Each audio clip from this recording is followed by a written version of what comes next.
पर आप लोग साधना कर सकते हो, पर्चा ना भी बने। किसी के घर में बीमारी है तो सुन लो, अब पूरी बात ध्यान से जल्दी जल्दी सुनना है, फिर दरबार शुरू करेंगे। घर में बीमारी है, पर्चा नहीं बन पाया, लकवा है, रोग है, बहुत दवाइयां चल रही, दवा असर नहीं कर रही, घर पर नारियल बांध लो। बागेश्वर धाम नहीं जा पा रहे, घर के लोग विचित्र हैं, साधन नहीं है, रुपया नहीं है, पैसा नहीं है, गरीबी है, सुनो, घर पर नारियल बांध दो। कभी बागेश्वर धाम जाना तो वो नारियल ले जाना। रोज एक चौपाई का पाठ करना है, गंगाजल कटोरी में रखकर। नोट कर लो चौपाई, हनुमान चालीसा की बहुत तेज पावरफुल चौपाई है। चौपाई है, नासे रोग हरे सब जपत हनुमत बीरा। इस चौपाई का 108 बार पाठ करना। सन्यासी बाबा को 5 बार की शरण में आज आ गया और उसका अकाउंट खुल गया। जैसे कोई रोगी है और डॉक्टरों ने जवाब दे दिया और यहाँ आ गया। उसे तो यहाँ आना नहीं था, वो तो कति फांसी लग ली, सारी तरफ से रास्ते बंद हो लिए, तब यहाँ आ गया। ये भी सौभाग्य उसका, उसको नाम मिल गया। अब जो इस उद्देश्य से आते हैं कि हमारा व्यक्ति ठीक हो जाए, फिर अच्छी बात है, और वो नाम ले गया, उसने भक्ति कर ली और उसकी मृत्यु होगी, तो वो उसका परमात्मा का बच्चा हो गया। अब आपको ये भी बताया था कि इस प्रथम मंत्र के लेने से और कुछ जाप करने से बहुत से मानव जीवन प्राप्त करने योग्य कर्म बन जाते हैं आपके। तो उसकी मृत्यु के तुरंत बाद मृत्यु भी होगी तो एक कमीज बदल का होगा, कुर्ता पजामा, आते फिर भक्ति मिलेगी। और ऐसे घर में जन्म लेगा जो पहले से ही भक्ति पर लगे पाओगे उसको। तो हम तो अपने स्वार्थ को काउंट करते हैं कि ये और जीवन धंधा करे, कमावे, और यदि जब इसका कोई इलाज नहीं होता, कितना प्यारा बेटा हो बेटी हो और वो रोगी हो जाती है, ट्रीटमेंट करा के हम थक लेते हैं, तब आप ही कहते हैं भगवान इसकी माटी संगवा ले। अपने पुत्र को भी ये कहना पड़ जाता है भगवान इसने ठा ले तो अच्छा है, दुखी हो रहा है। अब जब तो भगवान ठावा नहीं हो तो काल ठावेगा बगैर नाम के। तय नाम लेकर जब ठा भी लिया तो भगवान ने ठावेगा फिर उसने, और फिर दोबारा जन्म देगा मनुष्य का।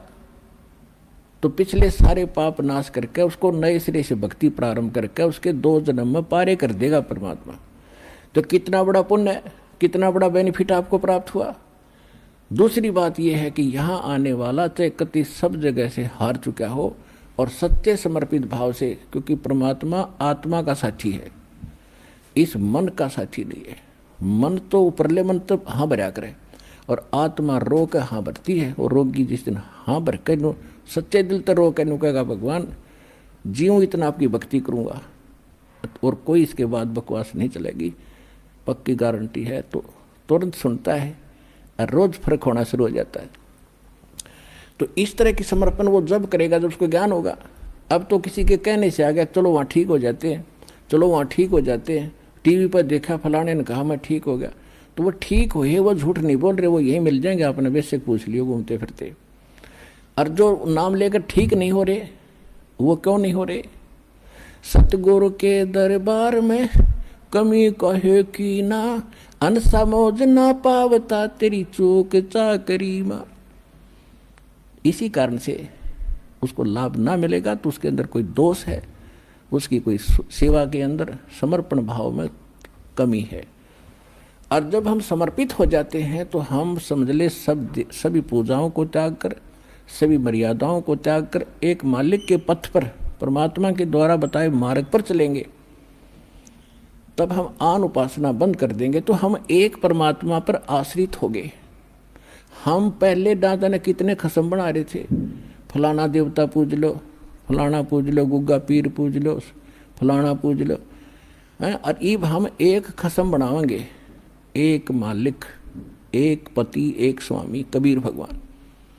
और जब आप हृदय से स्वीकार कर लोगे इस परम पिता को, और फिर देखना पति भरता जमी पर जो जो धर पाव, समृत झाड़ू देत है ना काटा लग जावे।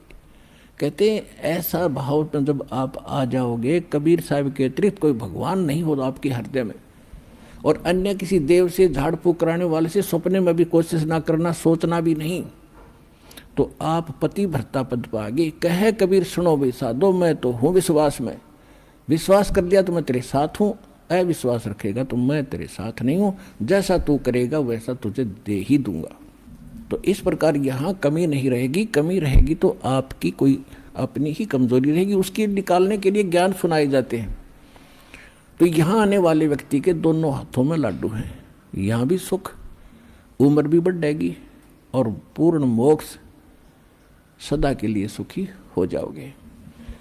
अब इसके लिए हमने गुरु की आवश्यकता पड़ती है, और क्या बताते हैं,